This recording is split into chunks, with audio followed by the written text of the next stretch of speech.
felt was also a bit long time coming, and the players deserve to have a night like this because, like I mentioned, can't really remember one poor home performance of us, not in the last 50 months.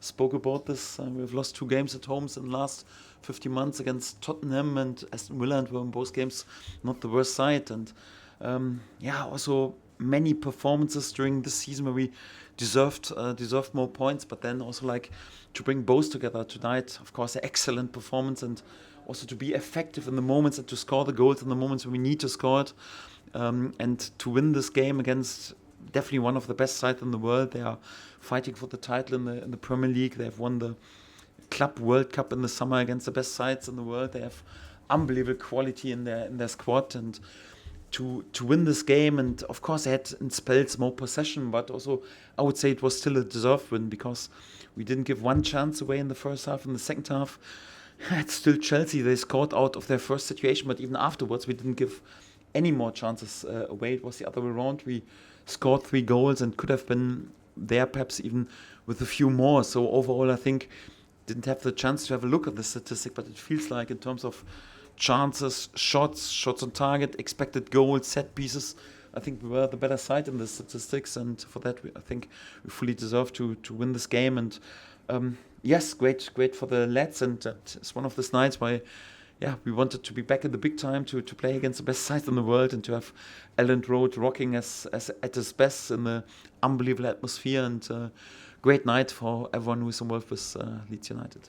Better. Did you know you had to play that shape tonight, given how you played on Saturday and what the fans were hoping and expecting tonight? Did you feel you had to follow that shape?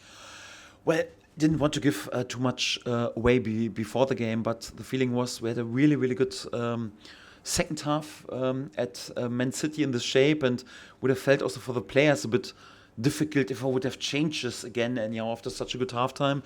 I also got this in my head anyway because Sebastian Bonneau was back, another centre back available. First time, by the way, on the pitch today. Good welcome to Leeds to him. I had this in my head because it also fits and suits to the style that Chelsea plays anyhow. So it's important. They are so good and so dominant in possession. And sometimes you have either you go really brave in the high pressing, and for that a 5-3-2 is a really good formation, or you sit really deep. So I didn't want to be caught in midfield pressing or something like this today. And for that, the feeling was, okay, we need either to go really brave into high pressing, or we sit then really compact in a good shape where we are also ready to suffer and allow them perhaps possession a bit around the cake, but not really in areas when they can hurt us. And it was in my plans anyway. And in addition to that, we have also a situation really more or less just back after a bit longer term injury. DJ also out, both strikers anyhow in the last games up to score anyhow. So for me it was clear, although I didn't want to give too much away before the game, because I think Enzo was also questioning a little bit what we would do. It was clear that after the Man City game we would start also in this shape, yes. Isaac? Daniel, I appreciate you just said that you don't want to give too much away to the opposition, but could this, I think the question on many fans' lips tonight is, could this 3-5-2 formation be your set formation? Yes, of course it can be, because I always mention, so my football is never married with base formations. I'm addicted to principles, and as I like when I dominate a league, like we did, for example, last season, or whatever Liverpool did this last season, I like to stick to a formation and not to change too much, to give the players, once you rotate a bit, also a bit more clarity in the processes.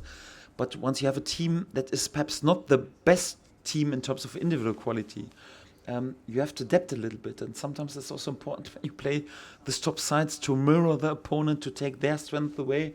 And for me, it was always clear that we have to be flexible during this season, way more flexible than we had to be last season, for example. And for that, of course, it can be a fitting formation. It always depends on also how the opponent plays, where you would allow them possession, which players are in form and ready to go.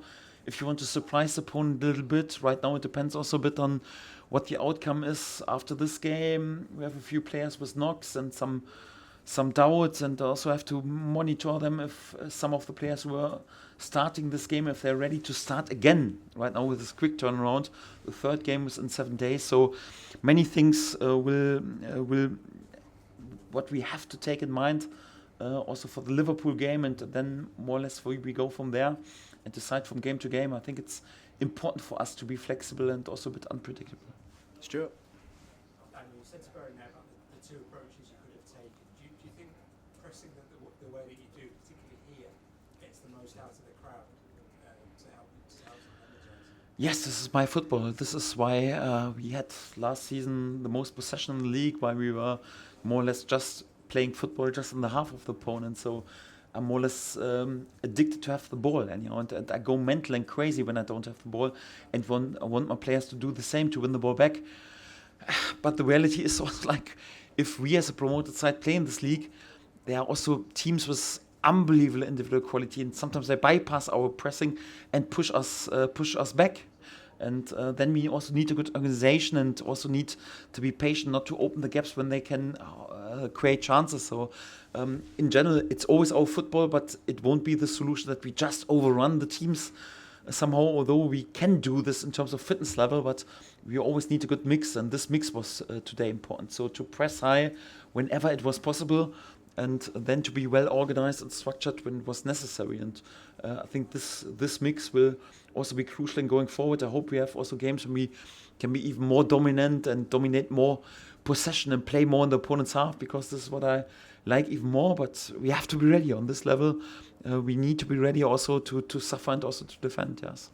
Yep. Daniel, does that win sort of help you and maybe the players with some of the external noise, maybe from supporters who are maybe angry with previous results, and maybe some of the reports as well?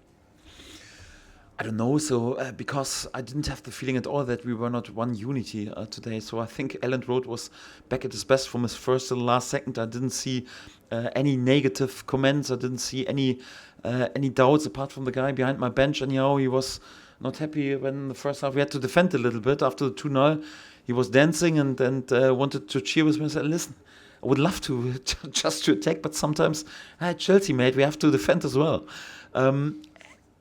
We are such a passionate club, and it's quite normal. There's always the outside noise, but I didn't have the feeling at all that we are not one unity. So we are a club on a mission, and this club wants to establish itself on this top level, and we just can do this with our supporters when we make out of Elland Road a fortress.